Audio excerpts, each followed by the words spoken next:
It's about two after. Kristen, let's go ahead and get started. Let's go ahead into the next slide. So real quick, webinar housekeeping items. As you join today, you are automatically muted and your camera turned off. Feel free to enter any questions you have. As I said a moment ago, this is a troubleshooting webinar. So feel free to enter any of your questions you have at any point. We've pulled together a lot of the questions from the registration that you plugged in and have tailored, actually, our presenter today, Dr. Kristen White, has tailored a lot of her presentation to touch on those things. And then we'll be pausing for a couple questions right after we touch on each of those topics, then have a bigger or longer Q&A session at the end. And then also, in addition to putting any questions in the chat, feel free to raise your hand. To ask a question, we'll unmute you or ask you or call on you to unmute your line. Today's session is being recorded, and we'll send a copy of the slides and the recording to you within the next 2 weeks. All right, next slide. All right, so a little bit of background on ACU. We were founded in 1996 to be the advocacy voice of the National Health Service Corps, and have since expanded our focus to working across the board with community health centers and other safety net clinics across the country around recruitment and retention of the healthcare workforce and supporting the workforce. And also, we've had a number of different programs assisting health centers across the country with starting up or expanding vision services. Next slide. So jumping right in here to a quick presentation or a quick introduction of our speaker today. So Dr. Kristen White is a 2013 graduate of New England College of Optometry. She is residency trained in community health optometry, and Dr. White has a strong passion for providing eye care where it is most needed and has provided care in international clinics in Central and South America, on an Indian reservation, and in underserved areas of Boston, California, and presently South Carolina. She has started optometry departments in multiple states, lecturing on creating optometry departments within community health centers through collaboration with the National Association of Community Health Centers, Prevent Blindness America, and the Association of Clinicians for the Underserved. In addition to seeing patients within an FQHC, Dr. White consults with health centers across the country on startup and expansion of vision services within FQHCs and lookalikes. With that, I'll turn it over to Dr. White. Okay, thank you so much, Luke, and thank you everyone for joining us.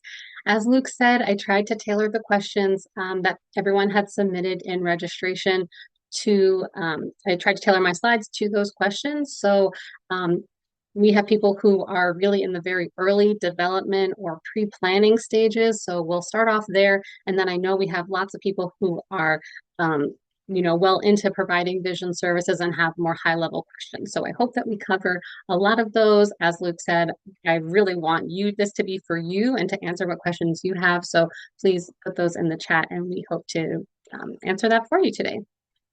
So some of that more broad overview for those who are planning to get started, I would say some key steps to starting are really assessing what the needs of your health center are.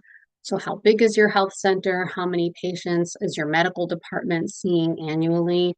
We roughly consider that if your health center is seeing between 18 and 20,000 medical encounters annually, that you should be able to support one FTE optometrist. Obviously, for those bigger health centers, you could multiply that by how many optometrists you should be able to support.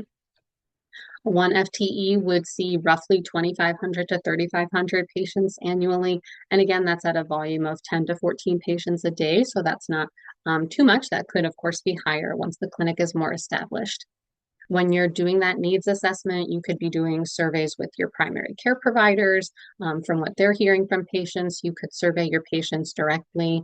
You could add questions regarding vision services to those surveys that you're already doing, your needs assessments that you're already doing within your health centers every few years. You could be looking at your number of patients with diabetes and how many of them are getting their retinal exams done. You could look at pediatric vision screenings happening in your peds department and how many of those are getting their exams completed and how many are you closing those loops. And you could look at just general outstanding eye care related referrals. So those are just a little bit of background. Of course, you need somewhere to put this new department. The bare minimum space is really going to be at least 2 rooms. One of those rooms would be for your exam room. Another room would be for pre-testing. We'll talk about glasses a little bit more later, but I am really a strong proponent that offering optometry services within a health center, you need to provide glasses to some degree. And so those glasses have to go somewhere, whether that's just a few trays of glasses or whether that's glasses that are mounted on the wall in the pre-testing room or in your waiting room, or even better, in their own space.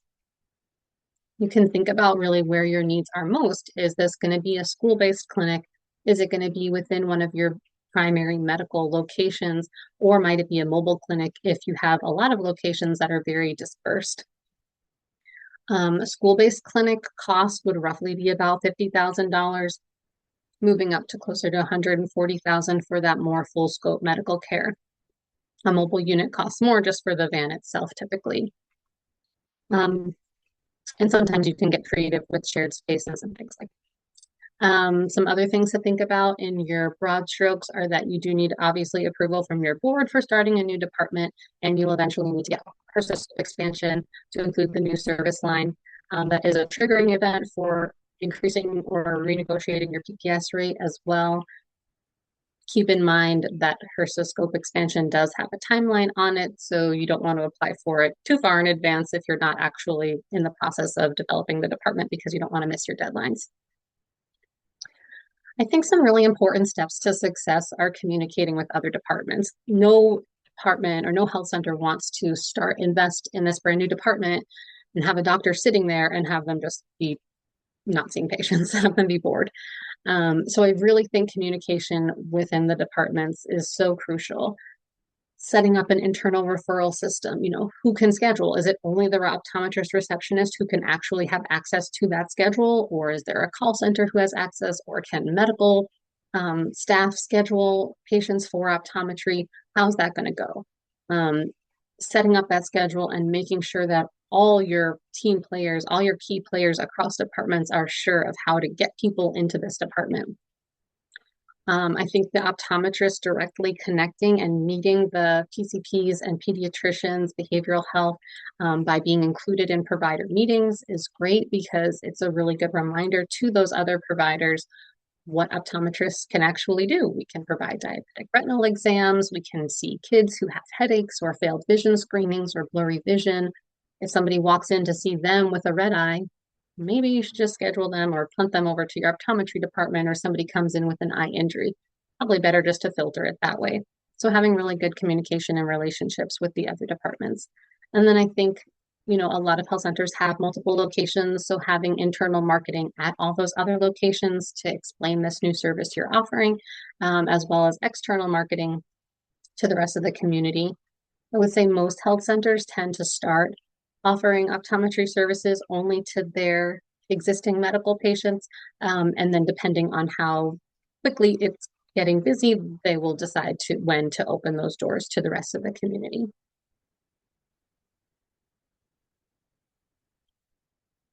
So I've worked in community health since I finished school in 2013. As Luke said, I did my residency in community health. I had the opportunity to go to NECO, where they've had a long-standing relationship with the majority of health centers in the Boston area for decades. And so my whole clinical training experience was very closely rooted to community health centers. I think it's the most satisfying way to practice optometry. And I love to see new grads also go down that route too. For one reason, that I've seen so many friends and colleagues go other career paths and just have a series of dissatisfying experiences. Whereas for me, each job that I've left to move to different parts of the country, I've found each one more satisfying than the last for a variety of reasons. Um, some health centers may be a little bit hesitant about hiring a new grad or a new residency grad. And I think they can really make a great addition to a brand new department at a health center. First off, they're eager to see patients. They're ready to use all these skills that they've been working on. They're usually ready to engage with the other providers and really maximize their skill set. They are trained to be disease up, your primary eye care, heavily disease trained doctors. They want to get in there and see those patients and use those skills.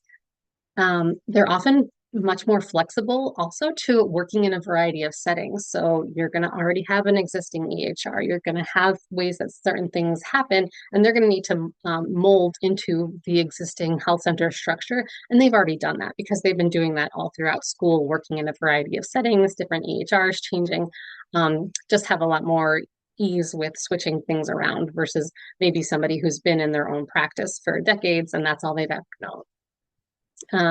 New grads want satisfying careers. They also want to pay off their loans. So I think compensating them appropriately. Some health centers are offering their own loan repayment packages. Working at a health center does qualify them for public service loan forgiveness. Okay, so we'll dive a little bit more into some specific questions for the health centers that are already up and running. So broad strokes billing. Optometrists do bill both medical and vision plans. When thinking about your managed Medicaid plans, those are run really differently in all different states, but each managed Medicaid plan does typically have its medical portion as well as its associated vision carrier. Your optometrist would need to be credentialed under both. In certain states or with certain plans, the managed Medicaid plan may require that the optometrist can only bill the vision plan, but that doesn't mean that they can't see medical exams. They can. It just may mean that they're required to use an I code, like those 92 codes, instead of a 99 code. So if you're running into um, billing claims getting denied, make sure you check what your managed Medicaid policy is, because certain plans operate differently.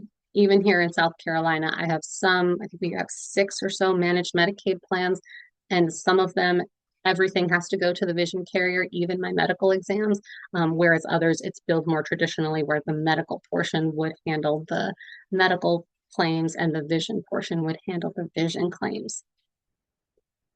Some things to keep in mind is that your straight Medicare does not cover routine vision exams. Medicare will cover eye care, though. They just need to use a medical diagnosis as your primary diagnosis. Medicare, so some people think that means they can only bill a 99 code. That's not true. Medicare will cover a 92 code. The 92 I codes do also qualify for your Medicare G codes. So also keep in mind that those are the same codes used in your medical by your medical providers. That G code is whether it's 92 or 99, it qualifies as the same G code from the Medicare PPS rate perspective. So ideally, they're not seeing a medical provider and a vision provider the same day if they're both going to be billing the same codes out to Medicare. So those are some things to think about. Medicare never covers refraction. So that refraction fee, because it is not a covered service by Medicare, would need to be paid either by the patient or if they have a Medicare Advantage that has an associated vision plan, then they may, that refraction fee could be billed out to the vision carrier. You will get a denial from Medicare. They are not going to pay that code ever. Patients need to know what their copays or out-of-pocket costs are going to be upfront, and those costs, those those fees should be collected at the time of their exam. Patients get really frustrated when they were just there, they were told they don't know any money, and then they're getting a bill for something later on. And Kristen, could I jump in real quick? Please. I wanted to just make a note too, a reminder, because I know a lot of people just jumped onto the call in the last 5, 10 minutes or so.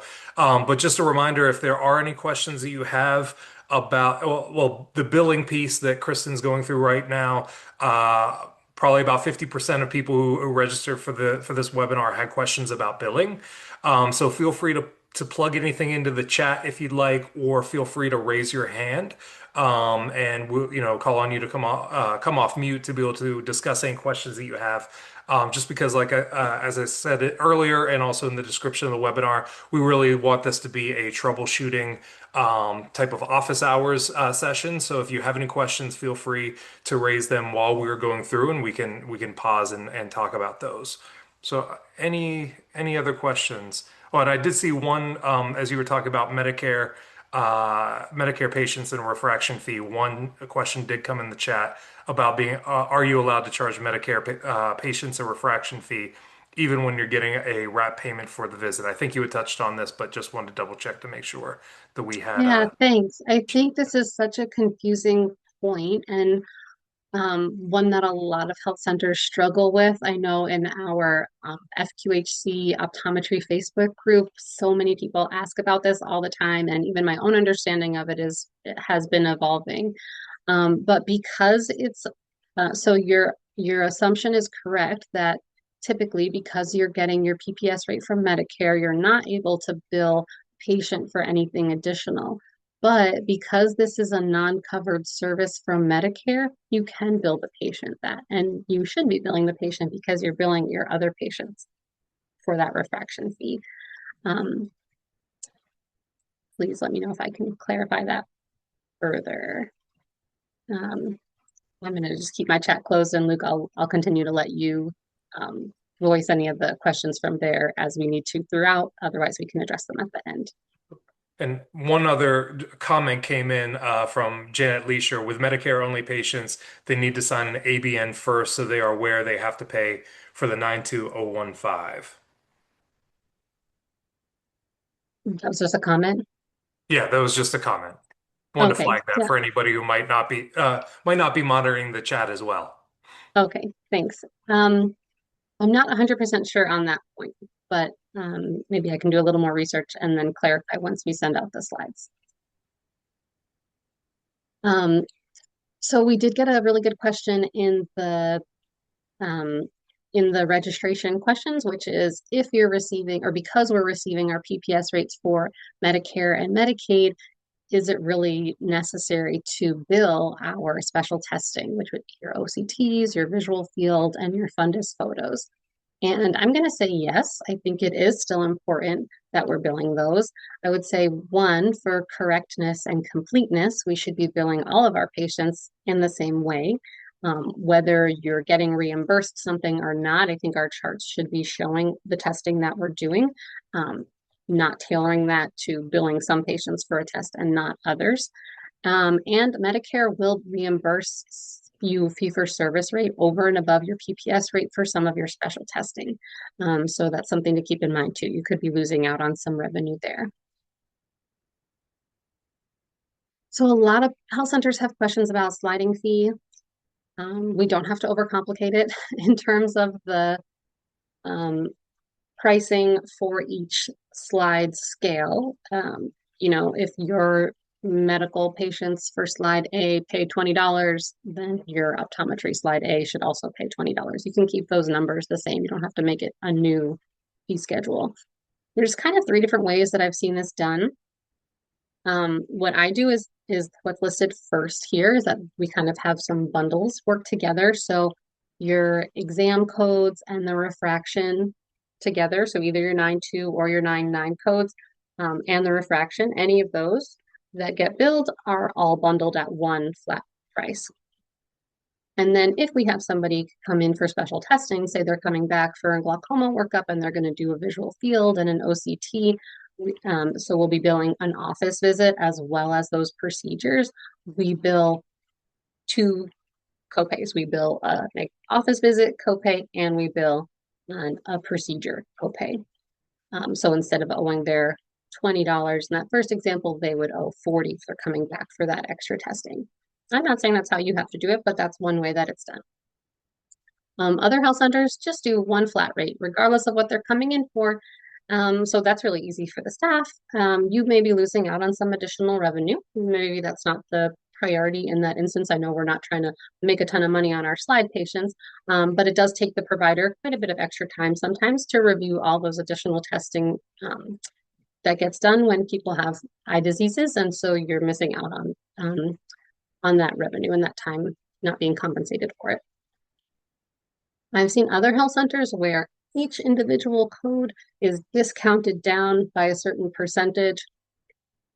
I think that's really complicated for your staff to calculate. So I would probably advise against that unless that's just how the rest of your health center does it and everybody's really in the flow and understands that. But keep in mind that optometry does have different procedures, so you would need to get those procedures and pricing into your EHR, into your system. So I feel really strongly that health centers offering vision services need to provide glasses to some degree. HRSA does not require glasses to be on your sliding fee. You can choose how you offer glasses to those patients.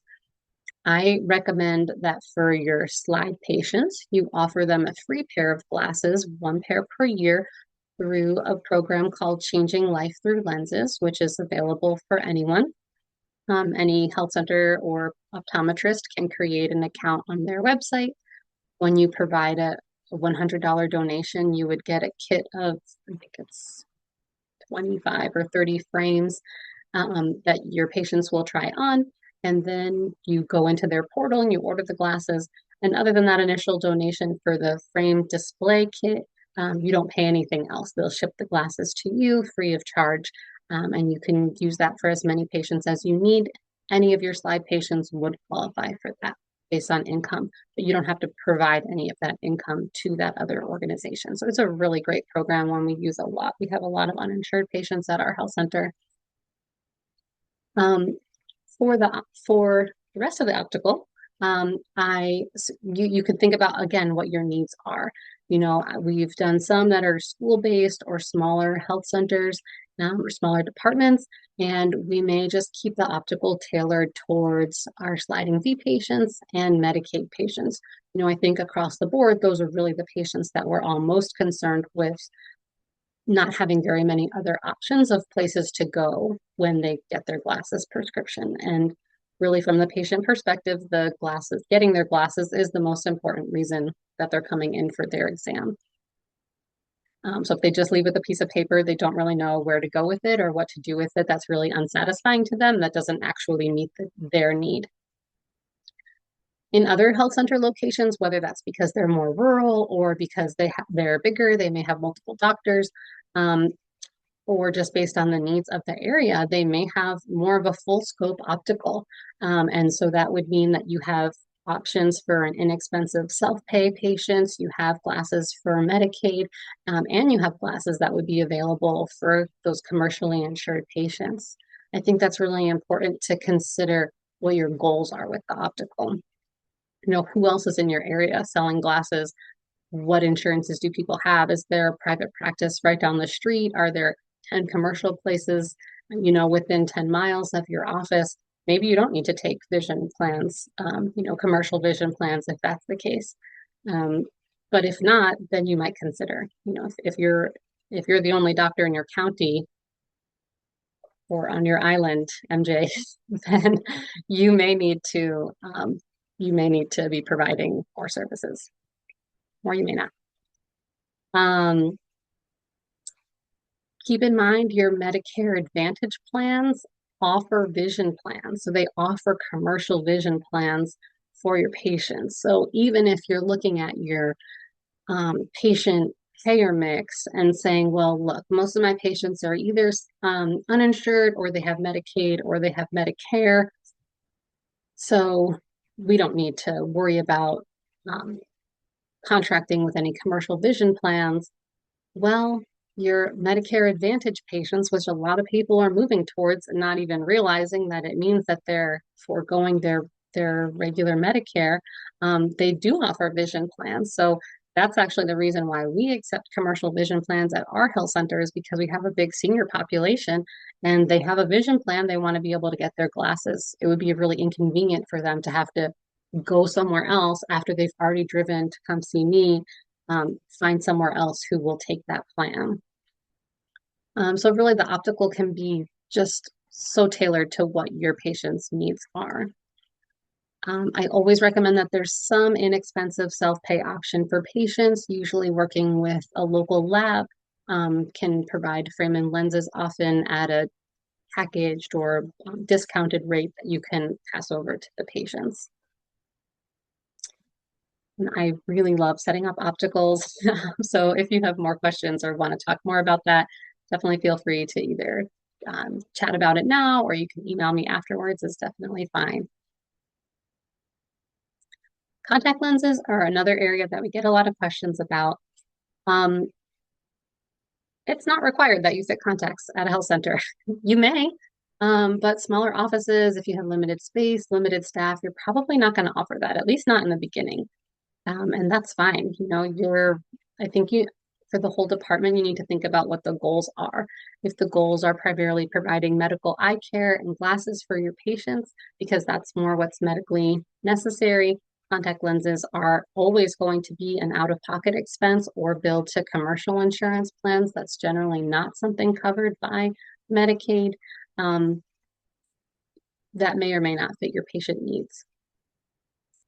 Um, There's a few different ways you can set up fees for contacts. You can have one fitting fee rate, regardless of the lens type or regardless of whether somebody knows how to put the lenses in and out on their own. You can have a different rate depending on the type of lens that you're fitting them with, and maybe an additional fee if they need to take that time with your staff for training.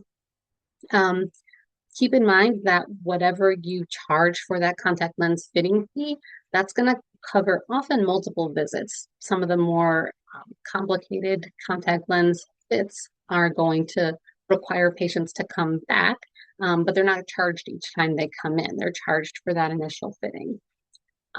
For those who have commercial vision plans, you need to have access to those vision portals so you can check what their eligibility is up front, and let the patient know what their copay is going to be and collect that copay at the time of the fitting. Kristen, I'll jump in real quick. Got a couple questions coming in the chat. Great. Um, this first one from Dina Hatcher. We just became contracted with iMed. Any recommendations on the glasses processing for it? I'm in South Carolina. Oh, great. Me too. Um, yes. So you need to be contracted with a lab that will process your IMED payments. Usually, when you're contracted, they'll tell you what that lab will be. You'll also need to get access to their portal. Um, and we you want to think about the pricing of your glasses and kind of keep a watch on what you're getting reimbursed from the lab, because the commercial plans, when you bill glasses, say to iMed, you're also going to get charged by the lab. Um, in other instances, like if it's self-pay, you're going to get a bill from the lab and you're going to be charging the patient. But when you're billing a commercial vision plan for glasses, you'll be collecting some from the patient, and the lab is also connected with the insurance. So the insurance says, oh, well, we're going to pay you this much for this lens or for this frame, but we're actually going to take out this much before we send you anything. So when you look at the remits from them, it can be a little bit confusing and kind of make it look like you're not making any money. So I would definitely be happy to look at some of those with you further if you need. It can get a little bit tricky sometimes. And Dina, I just wanted to see if that completely answered your question. I see you just put in the chat. Yes, I know. I was worried about chargebacks. Does that fully answer your question, or feel free to come off mute and get into any more details if you'd like to. If not, we'll go ahead and keep moving along with our next question. Okay. She'll reach out later. Thank you, Dina. Okay. Next question from MJ Bostic. Do you need to submit a scope change to HRSA if you already offer optometry but are adding an optical for the first time? I don't think so. I think it's just considered part of vision.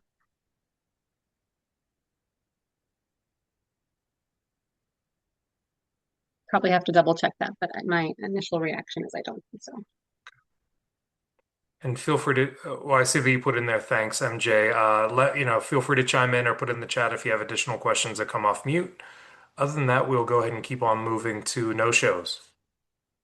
Okay, yeah. So obviously no-shows are an issue for everyone. I would say a general no-show rate is probably 20 to 30%. You know, Looking at your confirmation calls, reminder calls, texts are probably better for most patients. I think that it's probably useful in addition to your automated ones if you can have staff actually reach out a day or two before and try to actually connect with the patient and see if they're coming in. Even if they've clicked yes or something to the automated message.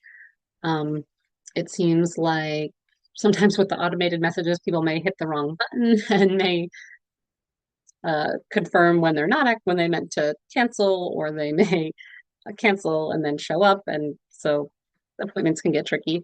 But you could try to schedule or increase your patient schedule a little bit to try to account for some of that. But keep your provider informed if you're going to be changing their schedule. So that's pretty much the end of the initial questions that I had fielded from the registration. You will have access to all these slides because we have lots of really good resources over here um, so we have within the ACU website, there's a whole resources page on vision services. We have webinars there, we have articles, white papers, um, lots of good information. We have some readiness assessments, a business model that you can work through if you're in the earlier phases. So I would definitely encourage everyone once that gets sent out to have a look through that. All right, Luke, should we take some other questions then? Sure. So as Kristen was saying, we got through, went through all the questions, at least high level, that had come in through the registration. So feel free to chime in, come off mute, add anything else into the chat, however you feel more comfortable with asking your questions, and we'll open it up. Did we address everything that's in the chat? I haven't been paying attention to it. Yeah, everything that's Great. come in so far. Oh, Okay, super. I see your comment, Brooke, about your microphone not working. Okay. How do you work fourth year students into the clinic? Um, are you asking how do you connect with a school to do that, or how would it work once you already have that relationship and they're physically there? Brooke, could you provide a little bit more context? I know your microphone doesn't work, but any context in the chat would be helpful. Oh, the workflow when the student is in the clinic. Yeah, so typically how it works is that one provider would be overseeing probably 1 to 3 students at a time. Depending on that flow, the provider may also be seeing their own patients while the students are in their own exam room seeing patients as well. Um, the provider usually goes in at the end of the visit to verify the refraction, which is the glasses prescription, and then checking off the health, assessing the health of the patient's eyes. The provider would be the ultimate one responsible for the chart note. So while the fourth year is charting, their name would go on it as a, student doctor or extern, however you want to phrase it. And then the provider would, of course, be the one officially signing off. But yeah, usually that one provider is overseeing, I'd say 1 to 3 fourth year students at a time, could be more. And depending on that workflow or the number of students per provider, that they may also be seeing patients simultaneously.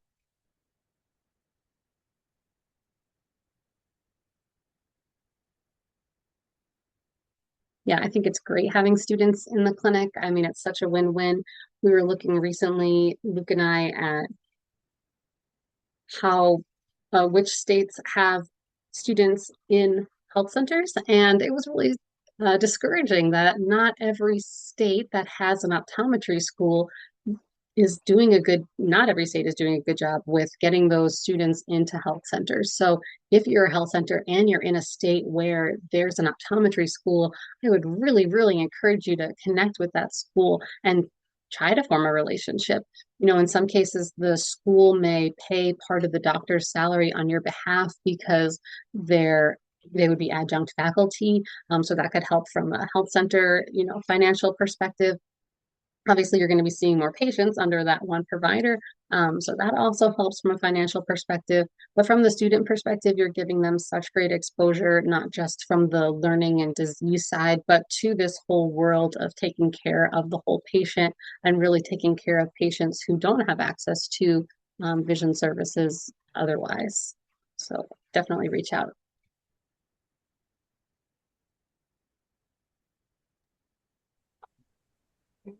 I just see another comment come in. I can chime in too. This is from Cecilia Tsai. I can chime in too since I'm a newer graduate. The fourth year usually does the exams, and the provider oversees 1 to 2 students for my school.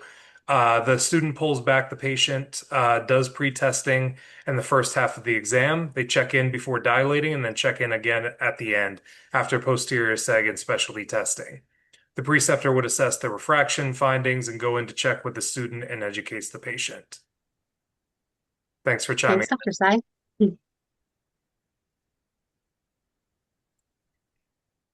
And Dr. Sai is going to be just yesterday started a brand new optometry department at a health center in Long Beach, which is super exciting. We've been working together on that project.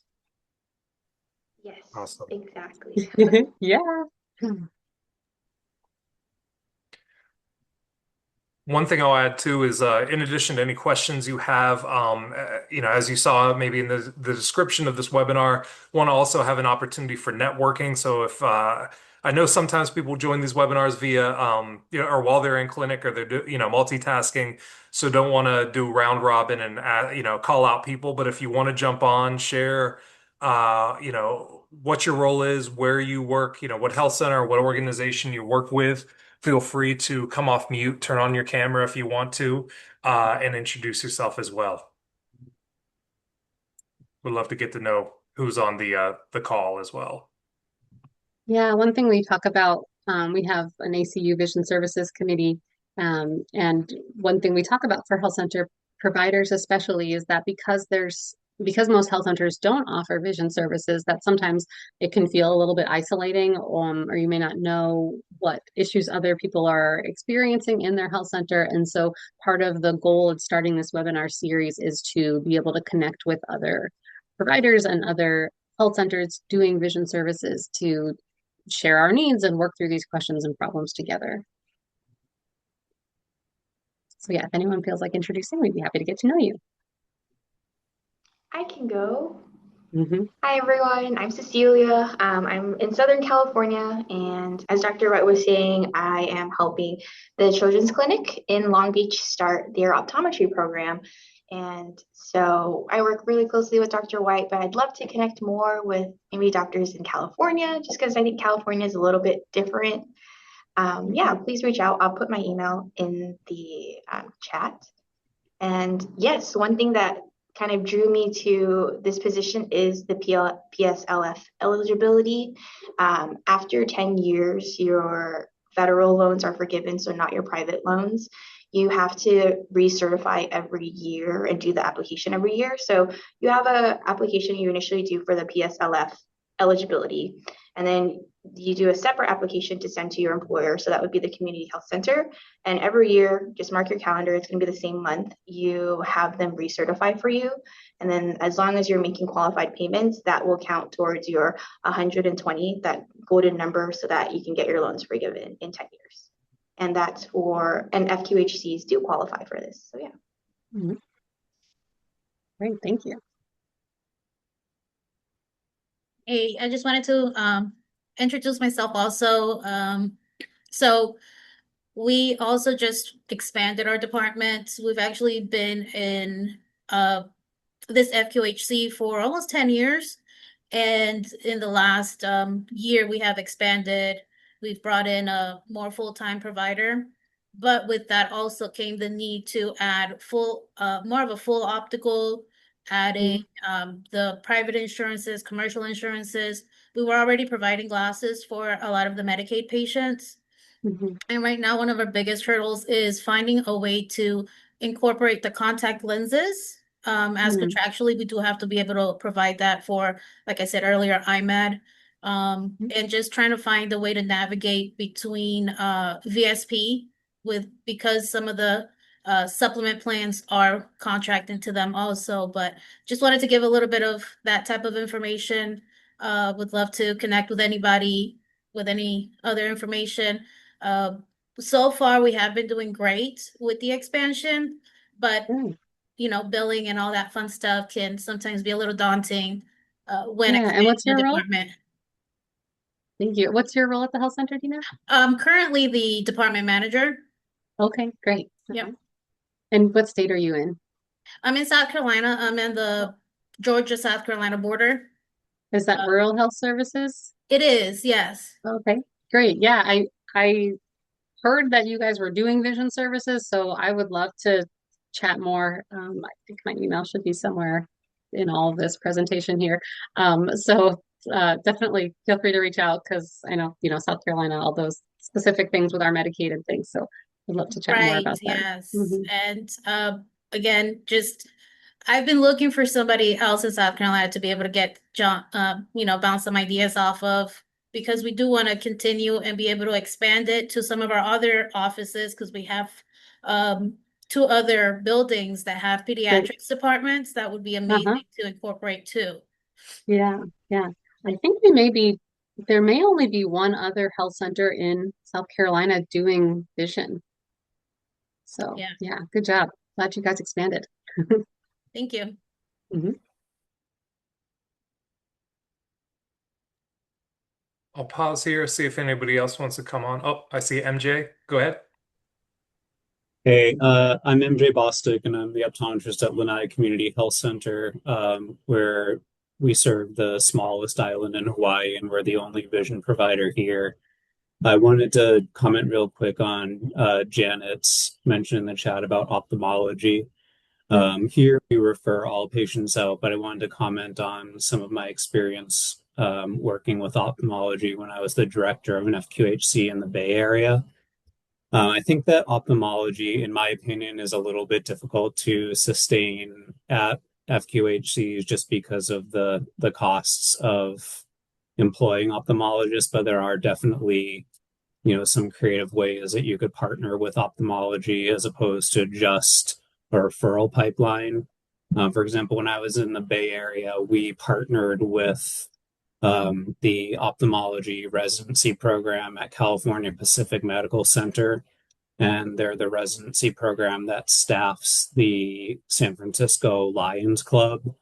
So we would have an ophthalmology resident come up to our health center once a month just to do surgical consults for patients with no insurance.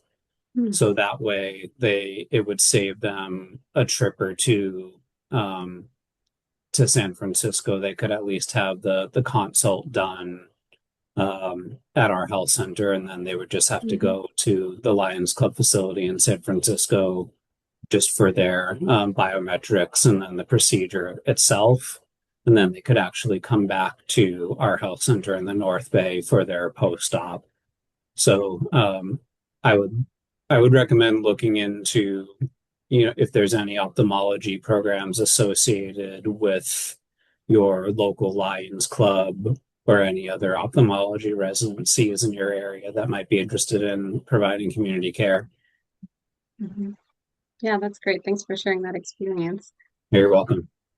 I know when I was in Boston, there was most of the health centers were obviously affiliated with the optometry school there, but there was also the main teaching hospital. So we would have some of the ophthalmologists from the hospital would come, yeah, like MJ said, maybe an evening shift a month or half day a month, something like that, to do more consultations. I've heard of some health centers providing those services, like maybe getting a laser and providing some of those services in-house. Or now optometrists are able to do laser in certain states, and so that's something that some health centers are considering. I really think it depends on your area and the patient need. If there's no doctor for 3 hours in any direction because you're so rural, then you may really try to bring as many services in-house, at least to a small degree. So I think, yeah, finding creative ways to partner is great.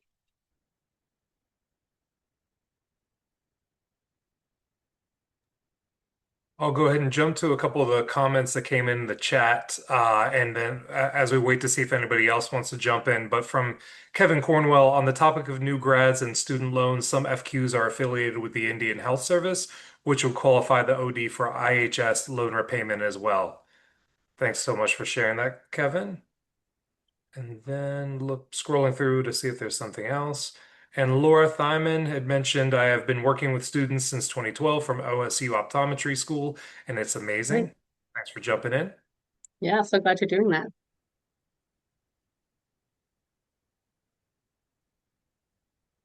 Anyone else want to jump in and introduce themselves or add any other questions or comments to the chat?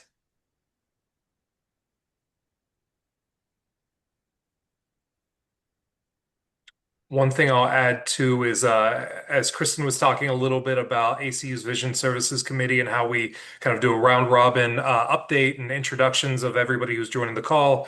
ACU has a committee. It's about 20 people total that's predominantly optometrists at FQHCs. We also have some health center administrators and C-suite that join the call that are advocates for expanding or establishing vision services at health centers.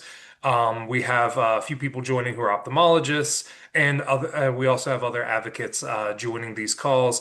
To be an official member of the committee, you have to be a member of ACU, but we do open up these calls to anybody who wants to connect in the space because that's something we hear a lot about is, there are a lot of people working in the space who just don't know anyone else who is working in FQHC and is an eye care provider.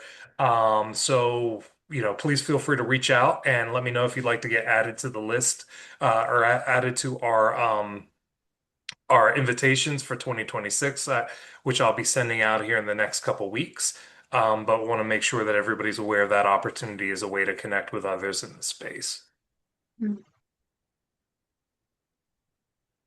Yeah, it's always really neat to hear what everyone is up to across the country. Like we said, MJ's out in Hawaii, you have someone else out in Alaska, and just across the board, people doing really interesting things in community health, and it's really exciting to hear.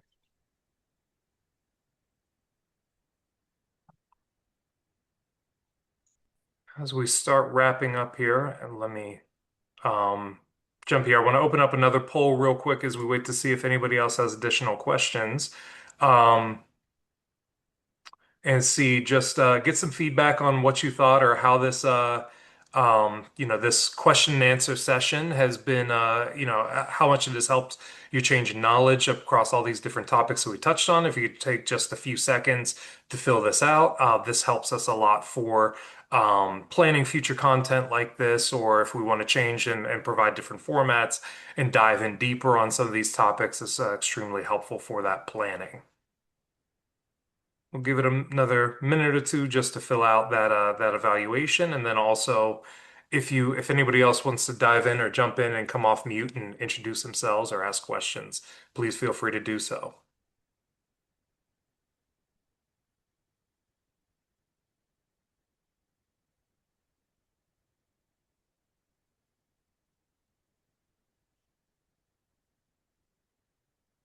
We'll give it a few more seconds. All right. Well, not hearing anything else, we can go ahead and wrap things up. Oh, and just as I say that, a question comes in. What are good recruitment opportunities or options for recruiting optometrists? From Craig Ulmer. Yeah, great question. Everybody's biggest pain point, I think, or one of many. I think if there is an optometry school in your area, connecting with the school, whether that's posting on their job forum or directly getting to know one of the deans or another faculty member there, that they may even be able to recommend fourth year students who could be rotating through some of their externship sites and show a passion for community health. I really like targeting the newer graduates or newer residency graduates in recruitment. I'll just point out, so for optometry, when you finish so you do 4 years of undergrad, and then when you finish 4 years of optometry school, you are, you pass your national board exam, you are licensed to fully practice after school. About 30 to 40% of optometrists choose to pursue an additional year of residency, which is training in a specialty area or in primary care, might be specialty in disease or pediatrics or contact lenses. And so if you're able to work with a doctor who's done residency training, I think all the better, because we typically say about 1 year of residency equates to about 5 years of clinical practice in terms of the experience. Plus, you have somebody who's really a go-getter and wants to go that extra mile to advance their knowledge and skill set. There are a few optometry specific job posting boards. Some of them get a lot of noise, but one is called Eyes on Eye Care. That's a really big optometry platform. I do recommend checking with your state optometric association or maybe even local optometric associations. They usually have job boards you can post on. And then, yeah, posting on any local optometry schools. You can connect with other doctors in your area who are already practicing. Especially for the clinics trying to start out, sometimes they end up starting out by having a local doctor who comes maybe once a week or twice a month to get those services rolling in the community. One thing I'll add on to that, right, just as we have the slide on the screen where it mentions the FQHC and Community Optometry Facebook group, a lot of people post those job openings on that Facebook group. So that's a way to connect with people with your state or nearby states.